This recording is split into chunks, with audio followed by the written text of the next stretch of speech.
سلام، امیدوارم که حالتون خوب باشه. چیزی که می‌خوایم امروز در موردش صحبت کنیم این هستش که شما یه گربه دارید، می‌خوای یه گربه دیگه بیاری.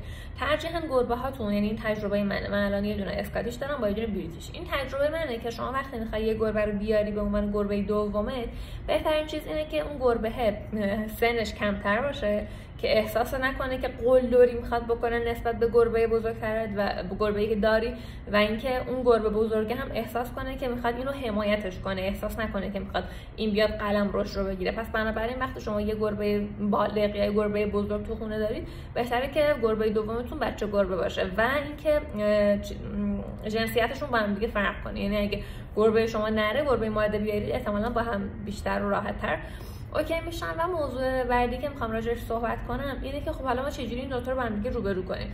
شما در ابتدا نباید بیاد گربه دوم رو وارد منزلتون کنید و مثلا وارد قلمرو گربه اول بکنید.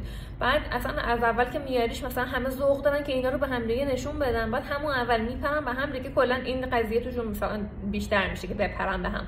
پس شما کاری که باید انجام بدین اینه که بدون اینکه گربه اول گربه دوم رو ببینه، ببرینش توی یه اتاقی جایی و در رو ببندید. یعنی اون گربه کوچیکه رو بذارید توی یه جای مثلا کوچیک‌تر اتاق خوابی، اون گربه بزرگه تو قلمرو خودش باشه. 2 روز، 3 روز، 4 روز، بستگی به اخلاق گربه‌هاتون داره. اینا دیگه کم کم میان پشت در همدیگه رو بو میکنن. ظرفای آبشون رو با هم دیگه عوض کنید، ظرفای غذاشون و اسباب بازیاشون و اسکرچراشون و اینا رو با هم دیگه عوض کنید که اینا با بوی همدیگه آشنا بشن.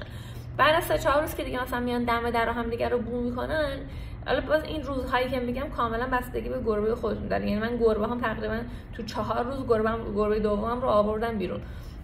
بعد اینا که میان با هم دیگه مثلا بازی میکنن یا هم دیگه رو میبینن، اولش یکم با هم دیگه فیس میکنن و یه 4 تا گاز و چنگ و اینا میندازن که باز شما نگاه میکنید میبینید که اگه مثلا دعواشون خیلی بد نیست و آسیبی بهشون نمیرسه، خب اوکی دارن بازی میکنن. بعد تو این قضیه کتمیپ هم بهتون کمک میکنه. کتمیپ یه چیزیه که بهش میگن علف گربه و باعث میشه که اخلاق گربه‌ها بهتر شه، اینکه خلق و خوشون رو بهتر میکنه. و موضوع دیگه که می‌خواستم بهتون بگم این بود که اگه گربه شما توی اون یه باری که آوردینش بیرون با هم دیگه اوکی نبودن و با هم دیگه دعواشون میشد، ببرینشون اون گربه کوچیکه رو تو اتاق و مثلا روزی 2 ساعت، روزی 1 ساعت، 4 تا مثلا یه ربع، چه می‌دونم روزی 3 ساعت، هر چقدر که با هم دیگه میسازن بذارینشون بیرون، ولی توجهتون هم بیشتر به گربه اول باشه بهتره. باز اگه سوالی داشتید زیر این پست از من بپرسید.